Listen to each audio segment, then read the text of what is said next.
परम शांति। कल की अवतार का क्या काम है महाकाल प्रलय में, इस पर हम आज बात करेंगे।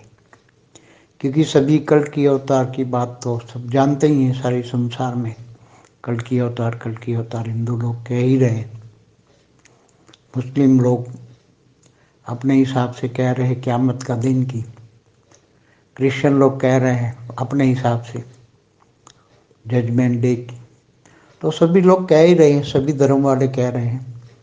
तो धरती पर जो अनेक धर्म मठ पंथ संप्रदाय है, कोई ना कोई रीति से कह रहे हैं कि भाई ये धर्म ग्लानि का टाइम है।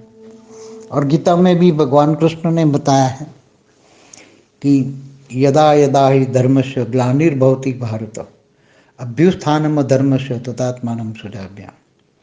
कि जब जब भी धरती पर धर्मग्लानि का टाइम आएगा तब मैं आऊँगा और असुरों का विनाश करूँगा और देवताओं की रक्षा करूँगा। तो अभी सभी देख ही रहे कि अभी तो बहुत बड़ी धर्मग्लानि का टाइम हो रहा है, हुआ ही है। क्योंकि धरती पर धर्मग्लानि हो ही रही है, धर्म के नाम पर अधर्म हो रहा है। पूरा का अनेक धर्म मठ पंथ संप्रदाय आपस में लड़ रहे हैं और धरती पर एकदम तमो प्रधान वायुमंडल है। आपस में लड़ते हैं इसलिए तमो प्रधान वायुमंडल बना हुआ है। इतना तमो प्रधान वायुमंडल बना है कि प्रकृति के पांचों तत्व तमो प्रधान बन गए हैं। आकाश, वायु, अग्नि, जल, मिट्टी सब तमो प्रधान बन गया है। इसके कारण नेचुरल कैलेमिटी बढ़ गई है। सतयुग त्रेता द्वापर कलयुग में आते आते सतयुग में जो सतो प्रधान था वायुमंडल, वो बहुत कम लोग थे और सतो प्रधान थे। धीरे धीरे सतो से रजो बना त्रेता में, फिर धीरे धीरे द्वापर और कलयुग में आते तमो प्रधान बने। धर्म के नाम पर कलह बढ़ते गए, संख्या बहुत बढ़ती गई। आज देखो तो संख्या 800 करोड़ को भी पार कर गई है। यही संख्या आज से 219 साल पहले मना 1804 में, सन 1804 में 100 करोड़ लोग थे, आज 800 करोड़ हो गया, 8 गुना हो गया 219 साल में। तो ये आत्माएं कहाँ से आई, इतनी सारी जनसंख्या क्यों बढ़ी, कैसे बढ़ी, उसका पूरा डिटेल में हमारे पास है पूरा। तो धर्मग्लानि के टाइम पर ये सब होता ही है, ऐसा सभी कहते हैं कि भाई कलयुग में तो होता ही है, मगर ये स्पेशल कैटेगरी का कलयुग है। हर कलयुग ऐसा नहीं हुआ, क्योंकि कलयुग तो कितने बार हुआ। देखो हमारे ब्रह्मांड को बने हुए ब्रह्मा का 50 साल तो पहला परात पूरा हो गया, दूसरा परात चलता है। दूसरा परात का भी ब्रह्मा का पहला दिन का 7वां मनवंतर का 28 का युगांतर चलता है। तो एक युगांतर में सतयुग त्रेता द्वापर कलयुग में एक युगांतर में एक कलयुग आता ही है, हर कलयुग में। तो एक कल्प में 1000 चतुर्युग होता है। तो 1000 चतुर्युग में 1000 कल की अवतार होते ही हैं कलयुग में। तो कहने का मतलब है कि एक कल्प जिसमें 14 मनवंतर होता है, 1000 युगांतर होता है। तो कल प्रलय 4 युग पूरा होता है तो अर्ध प्रलय होता है। पूरा मनवंतर में पूरा प्रलय होता है और कल प्रलय में कल प्रलय होता है, तीनों लोग खत्म हो जाते हैं। तो ऐसी तरह महाकाल प्रलय, फिर अंत में पूरा बेहद का महाकाल प्रलय। तो सभी धरती पर पूरे ब्रह्मांड में अनंत कोटि ब्रह्मांडों में भी महाशिव महाकाल बन के अनंत कोटि ब्रह्मांडों को अपने रोम रोम में समा लेता है। तो ये सब बातें शास्त्रों में भी हैं। और समय की देखो, समय हमारा ब्रह्मांड का समय ब्रह्मा का 100 साल होता है। तो ब्रह्मा का 50 साल पूरा हो गया और अभी 51 मतलब दूसरा परात चल ही रहा है। तो ब्रह्मांड तो ऐसे अनंत कोटि ब्रह्मांड है, तो अनंत कोटि ब्रह्मांडों का भी समय है। जैसे ब्रह्मापुरी में 1 सेकंड हो तो धरती पर 1 लाख साल हो जाएंगे। ऐसी तरह महाशिव की एक पल बराबर ब्रह्मा का 100 साल होता है। इसलिए शास्त्रों में लिखा है प्रतिपल अनंत आनंद ब्रह्मांड बनते हैं, बिगड़ते हैं।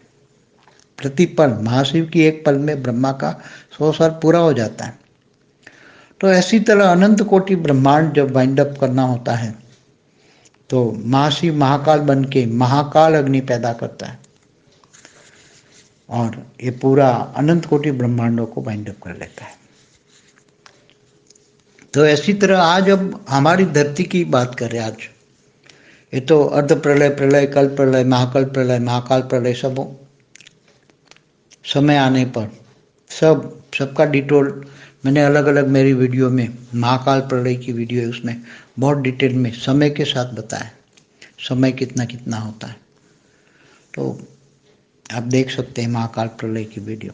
दूसरी भी है महाकाल प्रलय पार्ट 1 और 2, उसमें भी है और भी बहुत सारी वीडियो है जिसे बहुत डिटेल में बताया कि आप सुनिए। और दूसरी हमारी एक चैनल है जिसमें हम पूरे बेहद का परम ज्ञान का डिटेल में बताते हैं कि परम शांति मेडिटेशन और मोटिवेशन एक चैनल है, उसमें हम सब डिटेल में बताते हैं। ज्ञान का 10 दिन का कोर्स है, आप 10 दिन का कोर्स करें बेहद का परम ज्ञान, आपको पता लग जाएगा कि आने वाले समय में क्या होना है।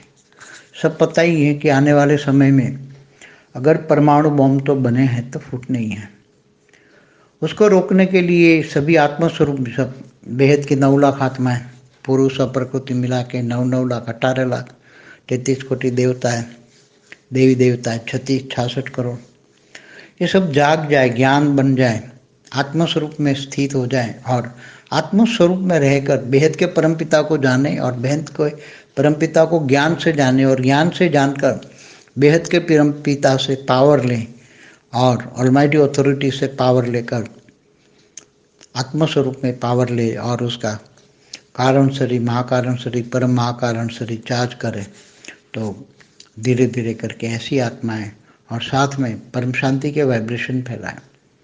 तो जब परम शांति के वाइब्रेशन फैलेंगे तो प्रकृति के 5 ही तत्व धीरे धीरे शांत हो जाएंगे, पूरा वायुमंडल चेंज हो जाएगा, तमोप्रधान वायुमंडल से पूरा वायुमंडल परम शांति से भर जाएगा और लोगों को परम शांति के वाइब्रेशन टच होंगे। और लोग जब परम शांति के वाइब्रेशन टच होंगे तो धीरे धीरे धीरे ये विनाशकारी भी सुधर जाएंगे और विनाशकारी ग्रुप भी धीरे धीरे परम शांति बोलने लगेगा। और परिवर्तन तो होना ही है, तो परम शांति से जो परिवर्तन होना वो सुखदायी होगा। और जो विनाश के बाद जो परमाणु बम फटेंगे और परमाणु बम फटेंगे तो इतनी गर्मी, क्योंकि धरती को 1000 बार विनाश कर देंगे, इतने परमाणु बम बने हुए हैं और बना भी रहे हैं और जब तक फटेंगे तब तक और भी बढ़ जाएंगे। तो इतनी गर्मी पैदा होगी, इतनी गर्मी पैदा होगी कि धरती पर जितना बर्फ है वो सब पिघल के पानी जल हो जाएगा। तो पहले जल प्रलय, फिर तुरंत ही जल भी वायु तत्वों में कन्वर्ट हो जाएगा। गर्मी बहुत होगी, इतनी गर्मी होगी कि सागर भी सूख जाएंगे, सारे सागर जल धरती पर रहेगा नहीं। फिर धीरे धीरे धरती भी जलने लगेगी और जब धरती पर जल वायु में कन्वर्ट हो जाएगा तो वायु में हाइड्रोजन इतना बढ़ेगा कि उसको जरा सा भी आग लगा दो तो पूरी आग ही आग हो जाएगी। तो वैसे भी आग लगनी है। तो ये सब होने वाला है, इसलिए सभी को समझा रहा हूँ कि थोड़ा सा समय बचा है, आत्मज्ञान लीजिए, बेहद के परमपिता को ज्ञान से जानिए। और ये आने वाला जो समय है बहुत भयंकर, इतना भयंकर है किसी को पता ही नहीं है, क्योंकि आत्मस्वरूप बनोगे तो केवल आत्मा ही बचेगी। 5 तत्वों की दुनिया है, मृत्यु लोक बचने वाला नहीं है। ये मृत्यु लोक है, अमर लोक नहीं है। सभी को अमर लोक जाना है, सभी आत्माओं को ज्ञान होगा। आत्मा स्वरूप बनेंगे तो अपने आप को भी जान लोगे कि मैं कौन हूँ, कहाँ से आई हूँ, मेरा रचयिता कौन है। तो हर कोई आत्मा अपने अपने रचयिता को जान लेंगे, क्योंकि हर कोई का रचयिता कोई, यहाँ धरती पर जो आत्माएं आई हैं वो सब दूर दूर से आई है। कोई दूसरे ब्रह्मांडों से, महाब्रह्मांड माना गैलेक्सी आकाश गंगा से आई है, दूसरे यूनिवर्स से आई है, ग्रेट यूनिवर्स से आई है, और आगे से भी आत्माएं आई है। और मनुष्य में कोई बहुत नीचे गिर गए हैं तो असुर भी बन गए हैं, मगर वो पावरफुल आत्मा है, मगर उस पर कर्म बंधन का आवरण लगा है तो असुर बन गया है। बाकी है तो आत्मा पावरफुल, मगर उसका कर्म बंधन का आवरण हट जाए तो बड़े से बड़े भोगी भी योगी बन जाएंगे। तो ज्ञान, ज्ञान है पहचान, अपने आप को पहचानो। ज्ञान से गीता में भी बताया है कि भगवान कृष्ण ने कहा है, मैं जब तब ध्यान योग से नहीं मिलता, मैं ज्ञान से मिलता हूँ। ज्ञानी तो आत्मा मुझे विशेष प्रिय है। तो ज्ञान, आज ज्ञान का जमाना है, ज्ञान का टाइप है, चाहे लौकिक हो, अलौकिक हो, पारलौकिक हो, या बेहद का परम ज्ञान हो। तो बेहद के परम ज्ञान से आप अपने आप को भी जानिए कि मैं बेहद की आत्मा हूँ, मेरी आत्मा में कितनी कला की पावर है। क्योंकि धरती पर अनेक प्रकार की आत्माएं, अलग अलग क्वालिटी की आत्मा है। कोई 1 कला की, कोई आधी कला की, 2 कला की, 5 कला की, 10 कला की, 25 कला की, कोई बेहद की कला की भी आत्मा है। तो अलग अलग क्वालिटी की आत्माएं मनुष्य रूप में हैं। सूक्ष्म रूप में भी बहुत आत्मा है, बेहिसाब आत्माएं सूक्ष्म रूप में है, और ऊपर पूरा ब्रह्मांड भी भरा पड़ा है। तो ये सभी आत्माओं को अल्टीमेट मुक्ति, जीवन मुक्ति देनी है। वो खुद मांगेगी मुक्ति, जीवन मुक्ति, मगर ज्ञान से उन आत्माओं को मुक्ति, जीवन मुक्ति देंगे। खुद स्वयं आत्माएं अपने आप को ही मुक्ति, जीवन मुक्ति देगी। तो आत्माएं परम शांति के वाइब्रेशन से, भेद के परम पिता से कनेक्शन बना, योग जोड़ से, योग से पावर लेकर आत्मा में पावर आएगा, और आत्मा से आत्मस्वरूप का साक्षात्कार होगा। और आत्मस्वरूप का साक्षात्कार होगा तो आत्मा जान जाएगी अपने रचयिता को, हर कोई अपने रचयिता के पास जाएगी और उसको मुक्ति, जीवन मुक्ति मिल जाएगी। तो अनेक धर्म, मठ, पंथ, संप्रदाय का सभी का विनाश होना है, क्योंकि अनेक धर्म, मठ, पंथ, संप्रदाय में किसी भी आत्मा में इतनी पावर नहीं है कि वो जीवन मुक्ति में जाए। वो इतनी कमजोर आत्मा है कि वो सब मुक्त होनी है, उसकी आत्मा ही मुक्त होनी है। 5 तत्व तो रहना ही नहीं है, 5 तत्व तो जल के भस्म होना है। इसलिए शरीरों की तो बात नहीं करता, हम आत्माओं की बात करते हैं, आत्मज्ञान की बात करते हैं, आत्मस्वरूप की अनुभूति की बात करते हैं। तो जो हाई क्वालिटी आत्मा है वो ज्ञान सागर में डूबेंगे, विचार सागर मंथन करेंगे कि आने वाला समय कितना डेंजर है, बहुत भयंकर डेंजर है, सोच भी नहीं सकते। धरती पर कोई सोच भी नहीं सकता ऐसा समय आने वाला है, इतना भयंकर। और इससे पहले जो आत्माएं जाग जाएंगे तो स्व परिवर्तन करके, स्व परिवर्तन भी करेंगे, अपना घर को आत्मस्वरूप बनेंगे तो अपने घर को भी लाइट हाउस बना देंगे।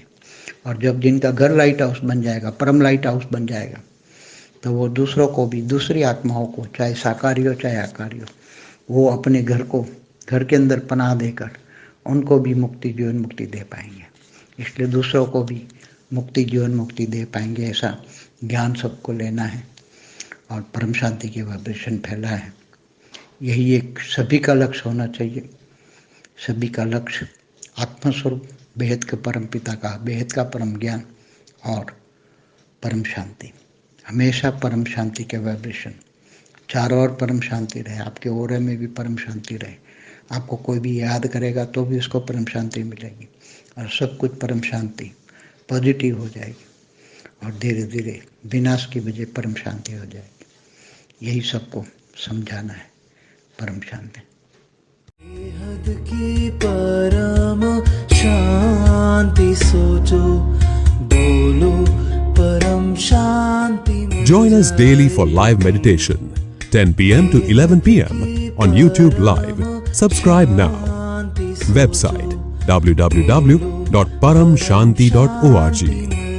Email us anant@paramshanti.org. Like, share, subscribe. Join today. बेहद की